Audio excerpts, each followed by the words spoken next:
ஐயா வணக்கங்க ஐயா. வணக்கம் ஐயா. நீங்கள் நிறைய பேர் இருக்கிற பிரச்சனை வந்து பார்த்தீங்கன்னா ரொம்ப சின்ன ஐயா 60 வயசு இருக்கிற வந்து போகணும்னு கேட்குறாங்க. ஐயா எனக்கு சொந்த வரல தான் இருக்குங்க ஐயா, அது என்னங்க ஐயா தீர்வுன்னு கேட்குறாங்க. ஐயா உங்ககிட்ட மருந்து இருக்குன்னு சொன்னாங்க, இது அதுக்கு தீர்வு இருக்காங்க ஐயா? அந்த உறுப்பு எதனால சுருங்கி போகுது கொஞ்சம் தெளிவாக சொல்லுங்க. ரொம்ப அருமையான ஒரு கேள்விங்க. மக்களுக்கு இந்த ஆண்குறி எதுக்காக சுருங்கி போகுதுன்றது நிறைய பேருக்கு தெரியும், ஆனால் ஒரு சிலருக்கு தெரியாது. அதை புரி வைக்கிறதுக்கு முயற்சி பண்ணுறேன். எவ்வளோ புரிஞ்சுக்கிறீங்கன்னு எனக்கு தெரியல. நீங்கள் சொன்ன மாதிரி 60 வயசுலையும் பார்த்தீங்கன்னா ஆண்குறி சுருங்கி போகுதுன்றாங்க. அப்படின்றபோது அது அந்த நபருடைய தப்புன்னு தான் சொல்லுவேன். இப்போ உங்களுக்கு ஒரு 60 வயசுனா உங்களுக்கு ஆண்குறி சுருங்கி போயிடுச்சு, சாரி உங்களே எடுக்க நானே எடுத்துக்கிறேன். எனக்கு 60 வயசுன்னு வச்சுக்கோங்களேன், எனக்கு ஆண்குறி சுருங்கி போச்சுன்னா என்னுடைய தப்பு தான் சொல்வேன். அப்போ என்னுடைய உணவியல் முறை மாறி போச்சு, வாழ்வியல் முறை மாறி போச்சு, லைஃப் ஸ்டைல் மாறி போச்சு, பேலன்ஸ் டயட் சரிவிகித உணவு இல்லை. அதே மாதிரி என்னுடைய உடம்புக்கு நான் ஏற்படுத்திக்கிற தீங்கு தான் சொல்வேன். ஒருவேளை என்ன தீங்காக இருக்கலாம்?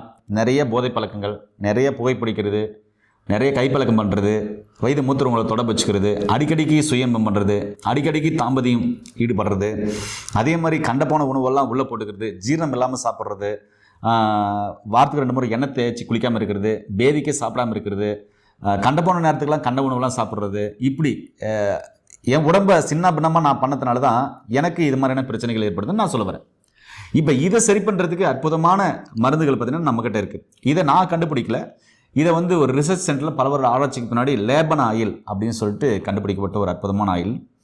இதை எப்படி யூஸ் பண்ணுன்றது சொல்கிறதுக்கு முன்னாடி இந்த ஆண்குறி சிரித்து போயிருக்குது இயற்கையாகவே எப்படி நம்ம வீட்டில் இருக்கிற பொருட்களை வச்சு நம்ம சரி பண்ணுறது அப்படின்றத ஒரு சின்னஸாக நான் உங்களுக்கு சொல்லி புரிய வைக்கிறேன். இப்போ நான் சொன்ன இந்த காரணங்களால் உங்களுக்கு ஆண்குறி சிரித்து போயிருக்கலாம்.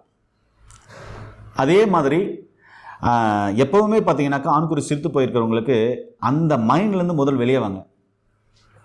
ஏன்னா 2 இன்ச்சு இருந்தால் கூட தன்னுடைய லைஃப் பார்ட்னரை முழுமையாய் திருப்திப்படுத்த முடியுன்றது தான் நிதர்சனமான உண்மை. அதனால் எனக்கு 4 இன்ச்சு வேணும், 6 இன்ச்சு வேணும், 8 இன்ச்சு வேணும், 10 இன்ச்சு வேணும், 12 இன்ச்சு வேணும் அப்படின்ற அந்த கனவில் ஃபஸ்ட்டு தயவு செஞ்சு இருக்காதீங்க. உங்களுக்கு 2 இன்ச்சு இருக்குது, 3 இன்ச்சு இருக்குன்னா கூட ஒரு லைஃப் பார்ட்னரை, ஒரு துணைவியாரை நிச்சயமாகவே தாம்பத்தியத்தில் திருப்திப்படுத்த முடியும் அப்படின்றத நீங்கள் இங்கே புரிஞ்சுக்கணும். அதே மாதிரி ஆண்மை குறைபாடுன்றது ஒரு குறைபாடு தானே தவிர அது ஒரு நோய் இல்லை அப்படின்றத நீங்கள் இந்த இடத்துல தெளிவாக புரிஞ்சுக்கோங்க. இந்த ஆண்மை குறைபாடுலேருந்து நீங்கள் வெளியே வரணும்னா நீங்கள் தான் முடிவு பண்ணணும். நீங்கள் மனசு வச்சா மட்டும்தான் அதிலேருந்து வெளியே வர முடியும். நீங்கள் மனசு வைங்க, நீங்கள் தெளிவாக இருங்க. இது ஒரு குறைபாடு தான், இது ரொம்ப சிம்பிள்ரா அப்படின்ற மாதிரி ஒரு சிம்பிளான விஷயமா நினைங்க. அதை ஒரு அப்படியே தூக்கி போட்டுருங்க. தூக்கி போட்டு அதை மறந்துடுங்க.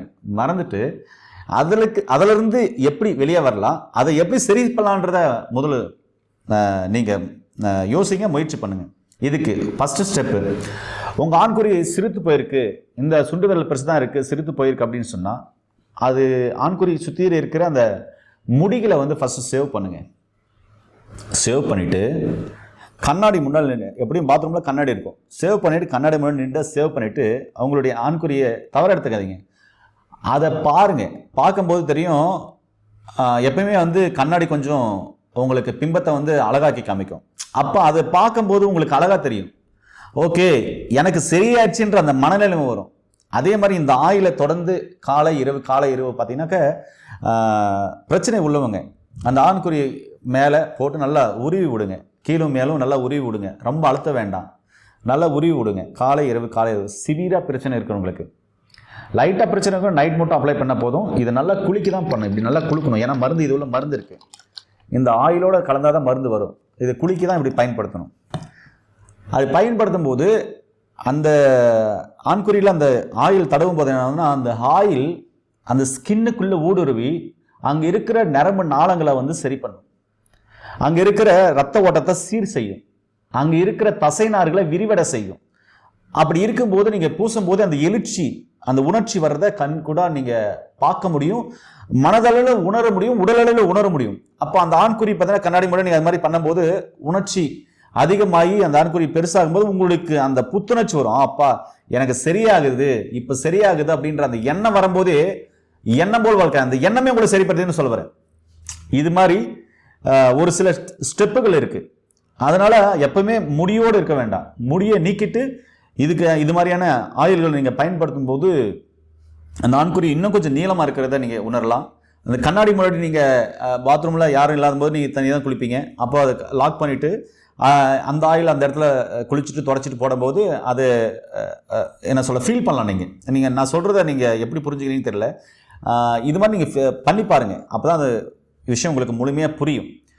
அதே மாதிரி இந்த ஆண்குறி மேலே இந்த ஆயிலை போடும்போது என்ன ஆகும்னா, தொங்கி போயிருக்கிற ஆண்குறி ஸ்ட்ரென்த் ஆகும். ஏன்னா நரம்பு நாளங்கள் விரிவடையுது இல்லையா, அதாவது நரம்பு நாளங்கள் வீரியம் அடையுது, ஸ்ட்ரென்த் ஆகுது, தசைநாள்கள் விரிவடையுது. அப்படின்ற போது அந்த நரம்புகள் முறுக்கிறதுன்ற போது தொங்கி போன ஆண்குறி நார்மலாகவே எழுச்சி ஆகிடும், அதாவது எழுந்திரிக்க ஆரம்பிச்சிடும்.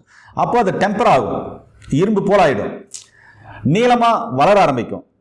அதாவது உங்கள் உடம்புக்கு தேவையான மாதிரி நீளமாக, அதோட எக்ஸ்ட்ராலாம் நீங்கள் கற்பனை கூட பண்ண வேண்டாம். அதே மாதிரி தடிமனா ஆகும். ஏன்னா தசைநாள்கள் விரிவடையும் போது அந்த இடத்துல தடிமனா பெருசாக தெரியுற மாதிரி இருக்கும். இது எல்லாமே நடக்கும். அப்போ தாம்பத்தியத்தில் ஈடுபடும் போது டைமிங் ஆகும். டைமிங் வந்து நல்ல உங்களுக்கு டைமிங் கிடைக்கும். அதே மாதிரி விந்து சீக்கிரமாக வராது. விந்து சீக்கிரமாக வராமல் இருக்கணும் அப்படின்னு சொன்னால் கோஷ்டம் போன்ற மூலிகைகளை பயன்படுத்தலாம். அந்த காலத்துலலாம் பார்த்தீங்கன்னாக்கா கோஷ்டத்தை எடுத்து வாயில் அடக்கி வாங்கலாம், வாயில் அடக்கி வச்சுட்டு தாம்பத்தியத்தில் ஈடுபடுவாங்க. அது ஒரிஜினல் கோஷ்டம். அந்த தாம்பத்தியம் அவங்க நினைக்கிற வரைக்கும் தாம்பத்தியத்தில் ஈடுபட முடியும், விந்து விலை வராதுன்னு சொல்லுவாங்க. இந்த மாதிரி கோஷ்டம் போன்ற ஒரு சில மூலிகைகள்லாம் இருக்குது. அதெல்லாம் நான் உங்களுக்கு போகிற வீடியோக்களில் சொல்கிறேன். இதெல்லாம் பார்த்தீங்கன்னாக்க நான் ஆண்குறி பெருசாகிறதுக்கு உங்களுக்கு கொடுக்குற டிப்ஸுகள். அதே மாதிரி நல்லெண்ணெய், சாதாரண நல்லெண்ணெய் இருக்குல்ல, அந்த நல்லெண்ணெய் கரிஞ்சிருக்கும் போட்டு நீங்கள் ஆயில் காய்ச்சி புஷ்ணினாலையும் ஆண்குறி தடிமனாக நீளமாக பெருத்து வளர்கிறதுக்கான வாய்ப்புகள் இருக்குது. ஆனால் கரிஞ்சீரகத்தை நிறைய போடக்கூடாது. ஒரு 1/4 லிட்டர் நல்லெண்ணெய் எடுக்கிறீங்க அப்படின்னு சொன்னால் ஒரு 1/2 ஸ்பூன் கரிஞ்சீரகம் மட்டுமே போதும். இதை நல்லா காய வச்சு வடிகட்டி எடுத்து வச்சுட்டு நீங்கள் நார்மலாக ஆண்குறி மேலே பூசிட்டு வரலாம். விராலி இலை இருக்குனாக்கா விராலி இலை எடுத்து நல்லெண்ணெயில் போட்டு கொதிக்க வச்சு அதையும் பூசிட்டு வரலாம். இப்படி இயற்கையாக இருக்கிற நிறைய ஆயில்கள் இருக்குது, நீங்கள் அதெல்லாம் பயன்படுத்தலாம். கோஷ்டம் போன்ற சொன்னல அது மாதிரியெல்லாம் நிறைய மூலிகைகள் இருக்குது.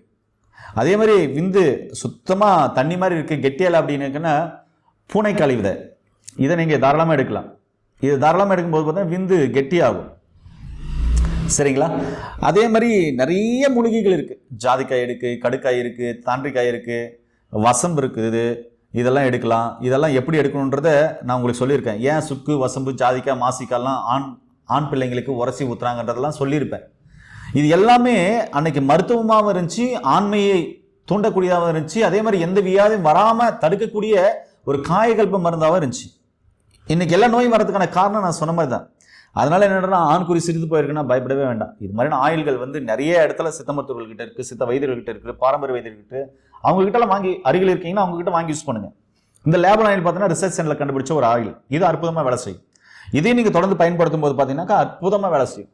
இதுக்குள்ள ஏதாவது நான் லேகி மாதிரி சாப்பிடணும் அப்படின்னு சொன்னால் ஒரே ஒரு லேகி இப்போ உங்களுக்கு காமிக்கிறேன் பாருங்க. பல வருட ஆராய்ச்சிக்கு பின்னாடி நிறைய மூலிகைகளை போட்டு கண்டுபிடிச்ச ஒரு அற்புதமான மாமருந்து. சரிங்களா? இந்த லேகிகளை எடுக்கும்போது பார்த்தீங்கன்னா உள்ள உங்களுக்கு உடல் உஷ்ணம் தனியும், பித்தம் தனியும், உடல் குளிர்ச்சியாகும், சூடு தனியும், விந்துப்பை கோளாறு சரியாகும். அதே மாதிரி விந்து நீர்த்து போகிறது, ஆண்மை குறைபாடு எல்லாமே சரியாகி மொட்டலிட்டிலாம் உங்களுக்கு பார்த்தீங்கன்னா மில்லியன் கணக்கில் இன்க்ரீஸ் ஆகும். இதுக்கான பிஃபோர் ஆஃப்டர் ரிப்போர்ட் நம்ம நிறையா இருக்குது. கீழே போகிற நம்பர் கால் பண்ணிங்கன்னா உங்களுக்கு அனுப்பிடுவாங்க, நீங்கள் அதை கூட நீங்கள் பார்க்கலாம். இதெல்லாம் ஏன் சொல்கிறேன்னா ஆண்மை குறைபாடுறது ஒரு குறைபாடு தாங்க, ஒரு நோயாக நீங்கள் பார்க்கவே வேணாம். சரிங்களா?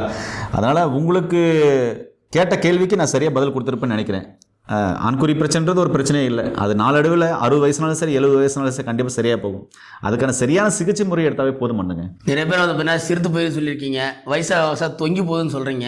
ஐயா வந்து தெளிவாக சொல்லியிருக்காரு என்ன சாப்பிடணும், உணவு முறைகளை மாற்றணும்னு சொல்லியிருக்காரு. ஐயா நல்லா கவனிச்சிங்க, உணவு முறைகளை மாற்றிட்டு உணவு முறை தான் சொல்லியிருக்காங்க, அதான் உணவு முறைகளை சொல்லியிருக்காரு, அதை ஃபாலோ பண்ணணும். இன்னைக்கு உணவு முறையில் யாருமே சரியான படி ஃபாலோ பண்ணுறதில்லை. வாழ்முறையிலையும் உணவு முறைகளை மாற்றினாவே பாதி பிரச்சனை சரியாக பாருங்க. மீதி பிரச்சனை பார்த்தீங்கன்னா ஐயா பாருங்க சொன்னாருங்க. இதை நீங்கள் பயன்படுத்தி பாருங்கள். ஆணுறுப்பு சிறுத்து போயிருதுன்னு கவலைப்படாதீங்க. இந்த ஆயிலை அப்ளை பண்ணும்போது படிப்படியாக வந்து பார்த்தீங்களா உடலுக்கு தகுந்த மாதிரி நல்லா கவனிச்சிங்க. ஐயா சொன்னார் உடலுக்கு தகுந்த மாதிரி தான் வளருங்க.